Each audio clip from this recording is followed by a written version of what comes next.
If you've ever wondered how an ordinary day can tilt into something that changes the rest of your life, picture a Tuesday that began with spilled coffee, a late school drop-off, and a bank balance that looked like a warning. Then imagine that same day ending with a brass key in a palm that would not stop trembling, a corrugated door rolled high enough to breathe out the cold of years, and a feeling, part dread, part electricity, that whatever waited beyond that threshold had been sealed for reasons no one wrote down. She was 35, a mother first and everything else second, running on the narrow margins that turn time into math. Hours stitched together between a supermarket schedule and evening shifts at a fuel station. Meals planned around coupons, rent calculated with the precision of a bookkeeper who knows how far a dollar can stretch before it simply snaps.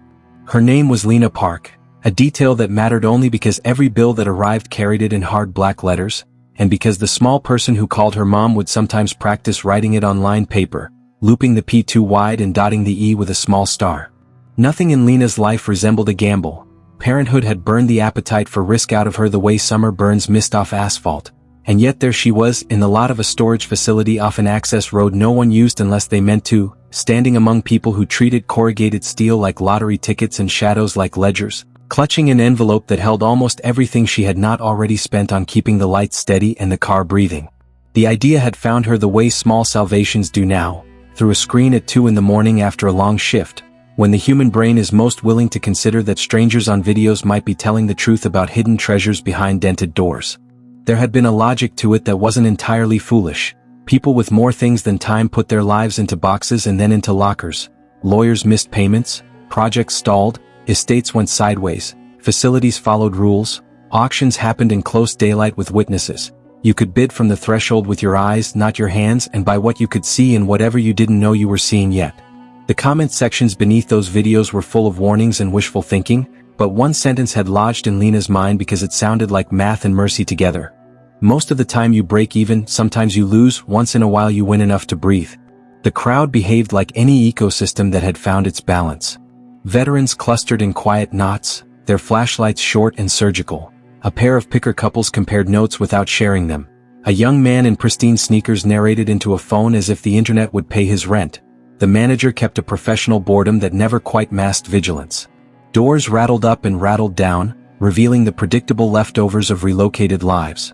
Pressboard bookshelves that sagged like tired shoulders, washers with missing cords, mattresses you wouldn't let history touch. Lena watched the cadence of bids without lifting her paddle, memorizing the rhythm the way you memorize a song without admitting it, learning that silence can be a strategy and that hope, when it is too loud, invites certain kinds of harm. When the 8th door rose, the groan around her felt choreographed, a collective dismissal of a unit that looked like a thrift store had sighed and settled. Boxes with busted corners, luggage with stickers for airports that no longer existed, a metal locker with a dent shaped like someone else's mistake, a tarpaulin thrown not lazily but deliberately over a waist-high stack of something rectangular and heavy. Dust softened everything except the edges of the tarpaulin, where grommets winked like dull coins. Lena did the small calculus that had guided every decision of her adult life, cost, risk, possibility, and thought not about luck but about order. The way the tarp had been tied, the fact that the knots matched, the alignment of boxes that made a narrow corridor down the left side rather than a pile, the feeling that this was not neglect but interruption. The opening number was low enough to insult the air. Bids bumped once, twice, then stalled in a hush created by the veterans who knew how to make patience look like indifference. Lena felt her pulse hard in the place where the tendons meet the wrist, the envelope of cash, $1,200 saved over winter the way people used to save heat, suddenly heavier.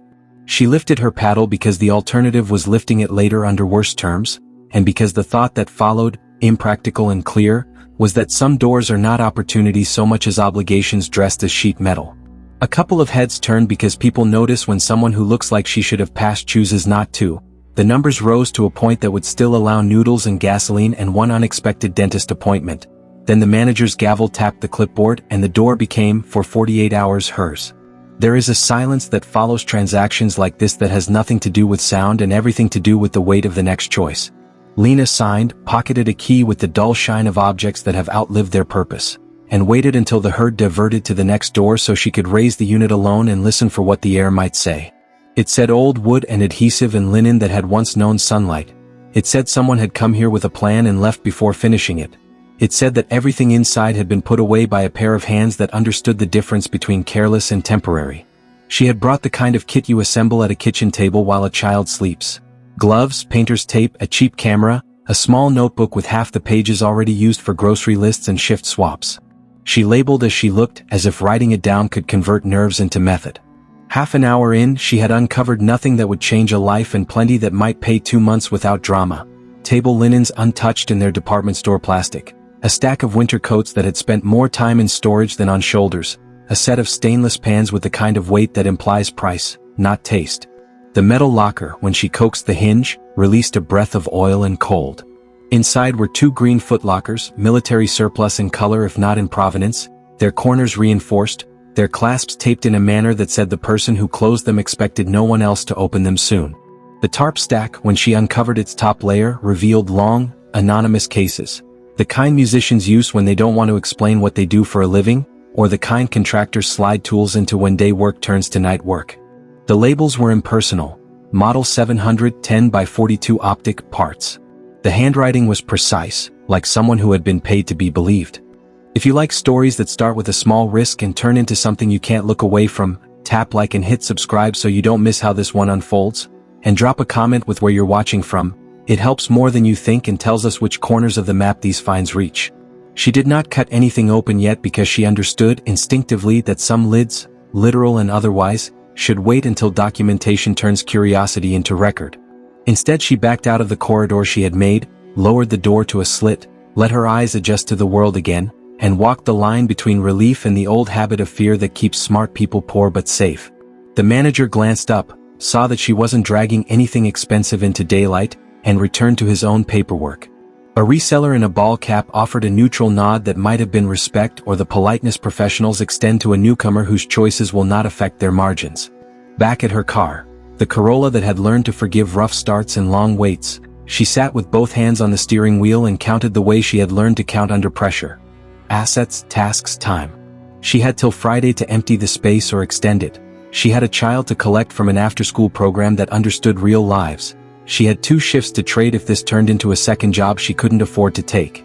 She drove home slowly because speed and panic were the same clothes, and because the thought had entered her mind, unwelcome and necessary, that whatever she had just purchased didn't want to travel fast. The apartment made the same sounds it always made, the compressor in the fridge clicking on like a small animal waking, the upstairs neighbor's footsteps crossing to the same imaginary window, the hollow tick of a cheap clock keeping cheerful time. Lena placed the receipt and the key in a drawer under a nest of instruction manuals and warranty cards, the junk drawer that had never felt so appropriately named. She made dinner as she always did when money had to be turned into satiety with precision. Rice that would become tomorrow's fried rice, eggs softened in the same pan, broccoli that looked like a celebration if you didn't stare at it too hard. She listened to homework recited, signed a field trip permission slip she had already set cash aside for, and pretended that her mind wasn't running a separate timeline in which footlockers and long cases contained nothing dangerous, only valuable, and that whatever value existed could be converted into that most luxurious of modern goods, calm. That night, after the small person who called her mom had fallen asleep in the kind of sudden tilt only children achieve, she opened the notebook and began to build a map out of words. Items visible from threshold. Labels, conditions intact, time entered and time left, witnesses informal, next steps. She added a rule she had heard in a video and then seen repeated in comments by people who seemed least interested in showing off. Document before you disturb. Then she added a rule of her own that looked like superstition and felt like sense. Do nothing you cannot explain twice, once to a friend and once to a stranger who might not wish you well. She returned to the unit early before heat turned the metal into a warning. The lot smelled of rubber and dust and distant detergent. The door's rattle sounded louder in the empty aisle. She worked the tape from the first footlocker like a surgeon who replaces patience with steady hands when patience runs out. The lid resisted in a way that suggested air and time had made a pact. Then it lifted. Inside lay orders so complete it stopped thought. Foam cut to shape around long oiled parts wrapped in cloth, magazines sealed in plastic, a field kit with tools nested in their own silhouettes, a canvas roll of cleaning rods strapped tight as if to restrain impulse. Nothing was illegal by the fact of it. Everything was dangerous by the implication of it. The second footlocker accepted the key and returned the same thesis in a different arrangement. Optics swaddled like glass newborns, a notebook with measurements that meant little to a person whose instrument for distance had always been caution. And beneath it all, A hard case with a brand name that existed equally in catalogs for orchestra tours and catalogs for people who didn't list their hobbies on forms. Lena closed everything she had opened because she believed in physics and because she believed in omens. The air felt heavier not with dust but with decision. She photographed corners and labels until her camera app complained. She wrote serials where serials wanted to be noticed and traced the outline of the hard case with one gloved finger as if trying to learn, through touch, whether the person who packed it had felt more fear than pride. She did not take anything home. She locked the door and checked it twice because some habits are rituals and some are shields. On the drive to work she watched the mirrors the way she had been taught to watch crosswalks, attentively, without drama, understanding that awareness is not the same as suspicion but that ignorance is its own risk. No one followed because most days no one does, and because the ugliest threats prefer patience to pursuit. Her shift passed in the strange elasticity of hours that carry secrets. Small talk that didn't stick, a parade of customers whose problems could be solved with scratch-offs and gasoline, the compressor in the walk-in doing its predictable roar that felt, today, like an alibi. When she returned to the lot that evening, after homework and showers and the kind of bedtime story you tell when your mind is somewhere else but your voice knows what warmth sounds like, the shadows in the aisles had lengthened into geometry. She opened the unit to the width of her body and stepped inside the way swimmers enter unfamiliar water. Slowly, with respect for forces humans pretend to control. The hard case opened with a sound that pretended it had been made yesterday.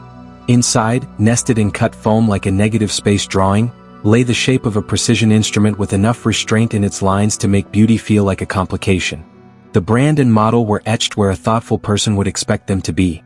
The serial number had not been scratched the way criminals scratch them. The bolt was locked open, the chamber tagged, a small courtesy from someone who understood the language of safety not as decoration but as grammar. She did not lift it. She sat cross-legged on the concrete and stared because sometimes looking is the bravest first act. Her head ran ahead to questions she would have to answer with care. Who owned this before the debt clock ran out, and was that person a collector who believed in documentation or the other kind of person? What law required, what ethics demanded, what pragmatism advised? How to turn a discovery that could ruin lives into a decision that might repair one. She took a single photo and hid it behind 3 other, unimportant photos in her gallery because secrecy is a technology as old as paper. By the time she lowered the door and slid the lock, the sky had gone that deep western blue that forgives nothing and promises less. Lena placed the key in her pocket and found, in the slot where Crush and keys had always shared space, a folded business card that had not been there that morning. No name, just a number and 3 words printed with a confidence that made her skin tighten. We can help. She did not look around because theater rewards its audience. She put the card in her notebook without turning it over because that is what you do when a story starts looking back at you. On the way home she made the vow that would guide everything that followed and that, if written down, might have looked like a mission statement for a life she had not consented to lead. Move only with record, speak only to witnesses, choose light whenever speed tempts, and remember that the point of luck is not escape but oxygen. The radio said nothing she would remember. The city lights did their small tricks. Somewhere between a red light and a green one, in the ordinary hum of the engine that had forgiven her so many late oil changes, she felt the shift you feel when a door you did not know existed swings inward and reveals not a room but a corridor. The next morning dawned colorless, the kind of washed-out light that made the city look like it was holding its breath. Lena woke before her alarm, the image of those military cases still flickering in her mind like a film she couldn't pause. Every instinct told her to leave them be, to let the mystery stay buried where it belonged, but survival, she'd learned, rarely listened to fear. By 7:30 she had dropped her son off at school, driven through a diner for a coffee she couldn't taste, and headed straight back to the storage facility. The lot was quiet now, stripped of the noise and spectacle of auction day. A few units stood open where other bidders worked, voices echoing faintly, laughter where luck had gone their way.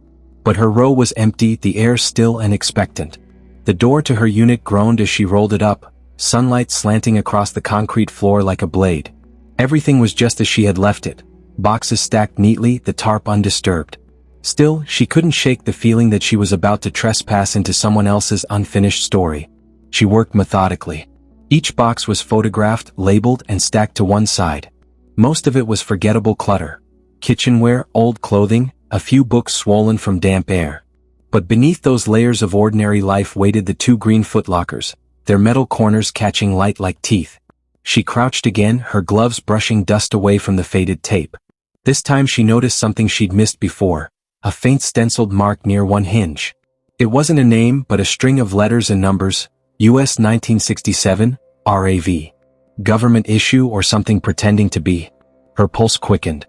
She'd seen movies about people who found old weapons in lockers, but she had never thought about what that might mean in real life, what laws it might touch, what dangers might follow. Still, she couldn't stop herself. She pried the tape free, careful not to tear it, then lifted the lid. The hinges creaked reluctantly. Inside, wrapped in oiled cloth, were long metal shapes, components of rifles by the look of them, meticulously arranged and labeled. Not toys, not replicas. Real. Alongside them lay magazines, scopes, and boxes of ammunition sealed with military precision. Everything gleamed faintly under a film of oil and dust, like relics from a war that had never quite ended. For a long moment she didn't breathe. Then she closed the lid again, her hands trembling against the latch. There were explanations, she told herself, collectors, veterans, reenactors, but even the most innocent explanation didn't fit the order of this.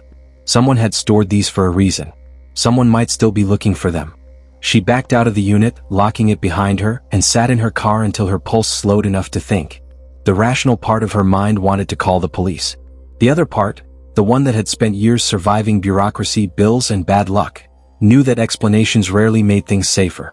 She needed advice first, someone who could tell her what she was holding before she handed it over. That evening she called an old co-worker from the grocery store, a man named Tom Avery, who moonlighted as a history buff and collected vintage army memorabilia. She didn't tell him everything, only that she had found something old and military-looking and wanted his opinion. Tom agreed to meet the next morning, his tone half curious, half concerned. "Just don't touch anything," he said before hanging up. "And don't tell the wrong person."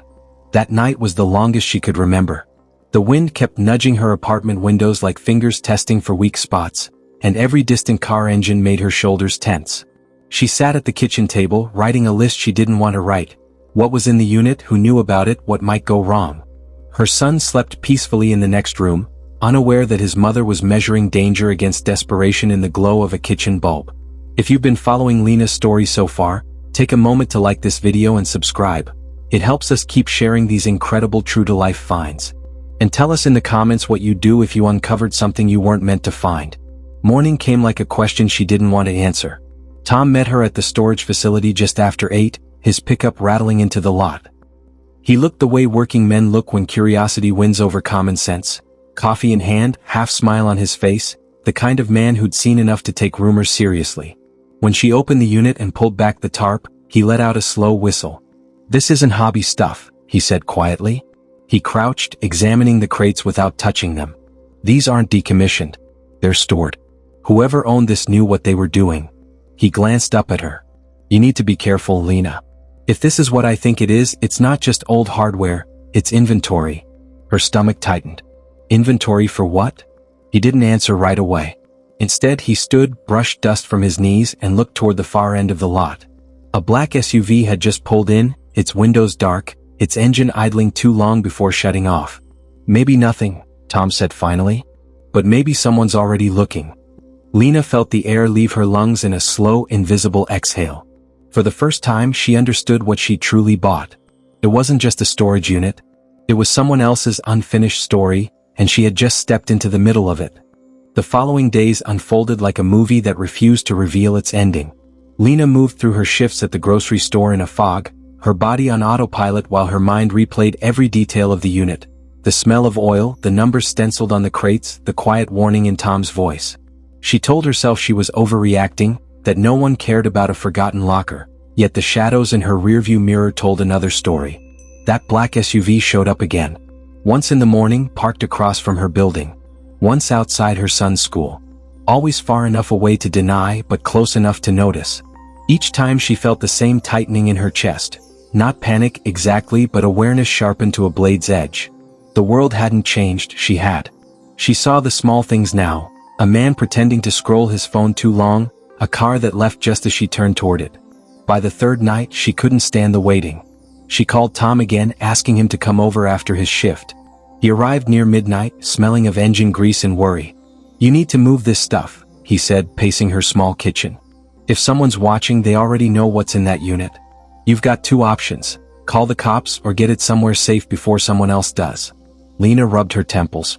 "If I call the police, they'll take everything. They won't believe me when I say I didn't know what it was."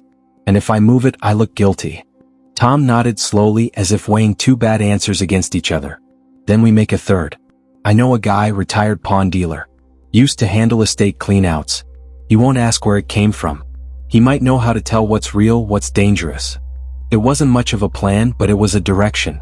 The next morning, before sunrise, they met at the storage facility again. The air was cold enough to bite. Lena's breath fogged as she rolled up the door. Everything was still in place. The tarp, the crates, the dust. Only one thing was different. A faint scuff mark near the lock, as if someone had tried and failed to force it open. Her stomach turned to stone. They loaded the footlockers into Tom's truck, wrapping them in blankets and tying them down with old straps. Each clang of metal against the truck bed sounded like a confession. As they drove toward the pawn shop on the edge of town, Lena kept checking the mirror. The road behind them stayed empty until 10 minutes later headlights appeared, distant but steady, following every curve. The shop itself looked half abandoned, its faded sign swinging on rusted chains. The owner, a man named Ralph, met them at the door, his eyes quick and cautious. He led them inside without questions. The place smelled of dust, brass, and old stories. When Tom unlatched one of the cases, Ralph drew in a breath that made Lena's blood run cold. "These aren't just collectibles," he murmured. "This is restricted gear, Cold War-era sniper systems, maybe later. Military provenance. Whoever stored these wasn't just hoarding junk." He glanced up, his voice dropping. "You didn't find these, did you?" Lena didn't answer. Her silence said enough. Ralph sighed, covering the open case again. "You need to listen to me. This stuff has a paper trail even if it's old. You try to sell it, you'll attract attention, the kind that doesn't show up in uniform." Tom frowned. "So what do we do?" "Document it. Photograph everything. Then get it out of sight. Somewhere no one thinks to look." Ralph leaned closer to Lena. "And if anyone asks, you never saw me." They left the shop with more fear than clarity. The headlights followed them for another 3 miles before vanishing into the dark. Neither spoke on the ride home. The world had become too fragile for small talk. That night, Lena hid the documents she'd kept from the unit, shipping forms, faded receipts, a small envelope of photographs, inside a cereal box above her fridge. She locked every door twice, then sat by the window until dawn. The SUV didn't come that night, but she couldn't shake the feeling that its absence was worse than its presence. By morning, she had decided to go back one last time, to finish clearing the locker, to make sure nothing else tied her to whatever story those weapons belonged to. When she reached the facility, Tom insisted on waiting in the truck while she worked. The air inside the unit was stale and cold. Only a few boxes remained now, and she started opening them mechanically, clothes, records, tools. And then, buried beneath a tarp, she found something else. A small steel safe, heavy and locked. Her pulse pounded as she brushed away dust. The combination dial clicked faintly when she turned it, but it wouldn't open. She stared at it for a long moment before deciding to take it home. She didn't tell Tom. Some instinct, part fear, part stubbornness, told her this one was hers to face. If you're still watching, hit that like button, subscribe, and tell us in the comments what you do if you uncovered something this dangerous. Sometimes the smallest choices lead to the biggest secrets. That night, after her son fell asleep, Lena placed the safe on the kitchen table and turned on the lamp. The light gleamed off the steel, reflecting her tired eyes. She pressed her ear to the dial, listening to the faint, delicate clicks as if the safe itself were whispering a warning. Whatever waited inside she knew would change everything, again. She didn't know that, miles away, another car engine had just started. The black SUV crawling through the rain, headlights dimmed. Whoever was behind the wheel already knew where to find her. The rain had been falling since dawn, turning the city into a slow, gray blur outside Lena's apartment window. The safe still sat on her kitchen table, its steel surface streaked with condensation from the night's humidity. It hadn't moved. Neither had she. Every time she tried to leave for work, her eyes found their way back to it, as if it were calling for an answer she wasn't ready to give. By noon, she gave up pretending that normal life could continue. She called in sick, made a pot of coffee, and sat across from the safe like it was an old rival she was finally ready to confront. The clicks of the dial filled the silence, small and sharp, until they began to sound like a heartbeat. It took nearly an hour of slow, patient turns before something shifted. A soft metallic thunk, followed by the smallest hiss of air. The lid cracked open by half an inch. Inside, wrapped in brown paper, lay 3 bundles of cash, old bills, some marked with bank stamps dated almost 20 years ago. Beneath the money, sealed in plastic, were 2 small notebooks. The handwriting inside was cramped and coded, filled with numbers, initials and symbols she couldn't decipher. But between the pages, tucked like a secret too fragile to fold, was a single photograph. It showed two men standing beside a black sedan, both in tactical gear, both holding rifles identical to the ones from the storage unit. One of them, Lena realized with a shock, was the same man she'd seen driving the SUV. The other, standing slightly behind him, wore no insignia, just a watch so distinctive that even in the faded picture, it caught the light like a small flare. The same watch she had seen glinting on her wrist the day of the auction. Her blood ran cold. Someone had been there that day, not bidding, just watching. She closed the safe, heart pounding, and began pacing the kitchen. Every sound in the apartment seemed louder now, the refrigerator hum, the distant buzz of traffic, the rain drumming against the glass. She grabbed her phone and called Tom. It rang once, twice, then went to voicemail. She tried again. Still nothing. By the third call, panic was setting in. She grabbed the photo and one of the notebooks, wrapped them in a plastic bag and stuffed them into her jacket pocket. If someone wanted what was in that safe, they already knew where to look. She had to move. Outside, the rain was relentless, soaking through her jeans as she hurried to her car. The street looked empty, but she had learned by now that empty didn't mean safe. When she started the engine, her headlights caught a flash of chrome in the mirror. The SUV. It was parked a block away, nose pointed straight toward her building. Lena's hands trembled on the wheel. She pulled out slowly, trying not to draw attention, then turned onto the highway. The SUV followed. A mile, 2 miles, 3, it stayed at the same distance, never gaining, never fading. Finally, she took a sharp exit toward the industrial district, where old warehouses and scrapyards sprawled in silence. Tom's shop wasn't far. If he was there, maybe they could figure this out together. She parked behind the building, heart hammering as she sprinted to the back door. The lock was broken, the door slightly ajar. Inside, the air smelled like oil and metal, and something else, something coppery and wrong. "Tom?" she called softly. No answer. She found him in the back room, slumped against a workbench. A streak of blood ran down his temple, but his pulse was still there, weak but steady. She shook his shoulder gently until his eyes fluttered open. "Lena, they know," he whispered hoarsely. "You have to go." They were looking for the ledgers. "What ledgers?" she asked, but he was already slipping back into unconsciousness. "The notebooks. The ones from the safe." She turned just in time to hear tires screech outside. A door slammed. Voices barked orders she couldn't make out. She snatched one of Tom's old duffel bags, stuffed the notebooks inside, and darted through the side exit into the rain. The alley was narrow and slick, bordered by chain-link fences. She ran until her lungs burned, her shoes slapping against puddles, her breath fogging the air. The sound of pursuit, heavy footsteps, a car door slamming, someone shouting her name, echoed behind her. If you've been following Lena's story and your pulse is racing too, don't forget to like this video and subscribe. It helps us share more incredible real-life stories like this one. And tell us in the comments, what would you do if your curiosity led you here? Lena ducked behind a dumpster, clutching the bag to her chest. Her phone buzzed, a message from an unknown number. "Stop running. We just want what's ours." She froze. The message was followed by another. "You took something that doesn't belong to you. Bring it back and this ends." Her fingers hovered over the screen. Every part of her screamed to delete it, to throw the phone into the nearest drain. But before she could act, another message appeared. This time it wasn't text, it was a photo. Her apartment building. Her car parked out front. Her son's bicycle leaning against the stairs. The meaning hit her like a physical blow. They knew everything. Where she lived. Who her child was. What she had to lose.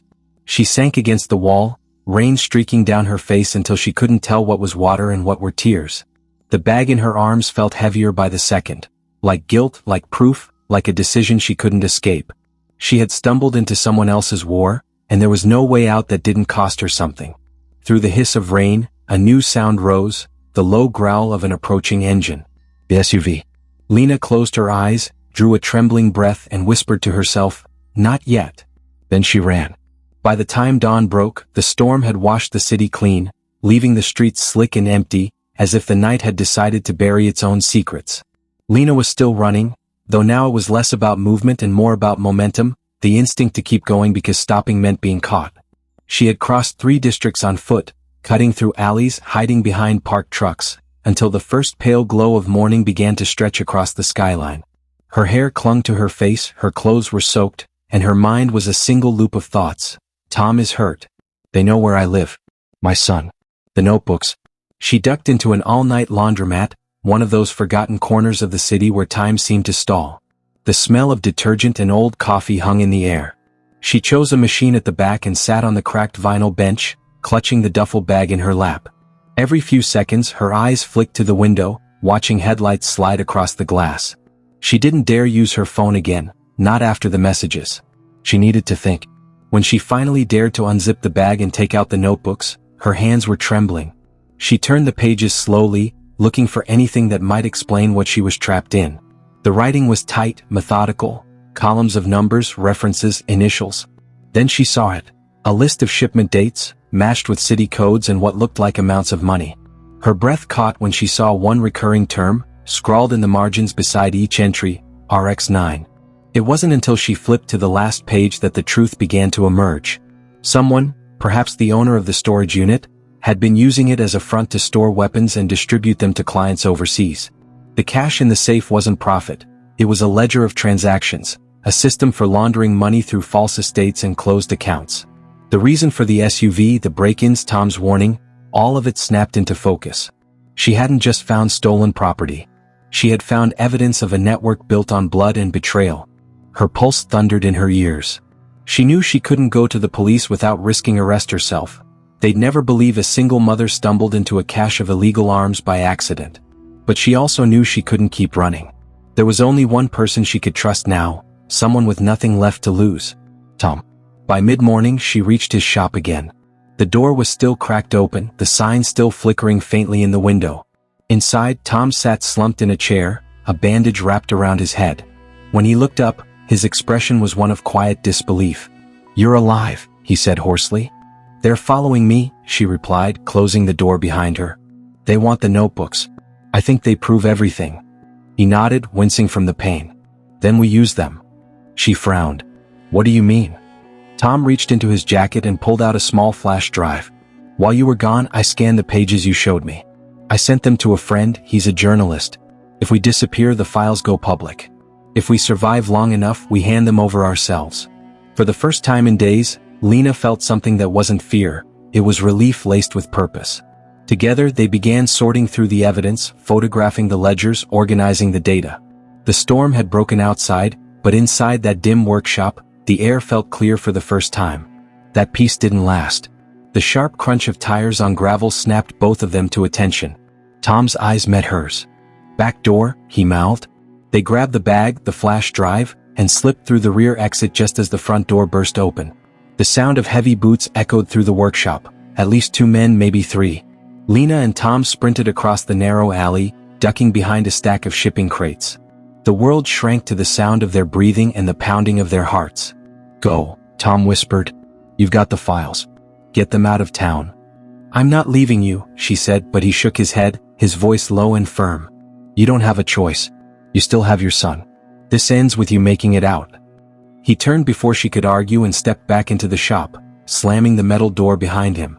The sound of shouting followed, then a single gunshot that froze her where she stood. For a moment the world seemed to stop. Then instinct took over. She ran. Lena didn't stop until she reached the highway.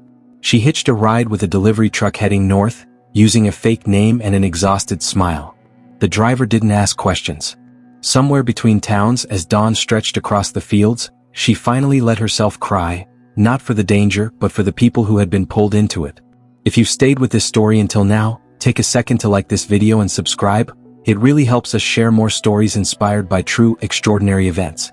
And let us know in the comments, what would you do if your discovery became a matter of survival? Weeks passed. The files went public. An expose of an underground weapons ring operating through storage units, front companies, and shell accounts. The names that surfaced shocked the nation. Politicians, ex-soldiers, businessmen who had built fortunes on invisible wars. Investigations began. Arrests followed.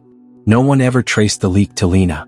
She sold her car, moved with her son to a small coastal town under her maiden name, and found work at a local library. Her life became quiet again, gently, deliberately quiet. She planted flowers outside their small rental house, read to her son at night, and learned to breathe without checking the window every 5 minutes. But sometimes when the rain came heavy and sudden, she still dreamed of the steel safe, the black SUV, and the man with the glinting watch. One evening months later, she came home to find a small envelope on her doorstep. No return address. Inside was a photograph, the same one from the safe, now faded and creased, but someone had written across the bottom in black ink, "For the ones who didn't run." Lena stood there for a long time, the wind tugging at her hair. Then she smiled faintly, folded the picture, and slipped it into her pocket. The past would always leave echoes, but she had made her peace with that. She had survived the story she never meant to tell. As the sun set over the quiet town, she looked toward the horizon and whispered a quiet goodbye, to the city, to the fear, to everything that had once defined her. Sometimes, survival isn't about erasing the past. It's about finally being free to live beyond it.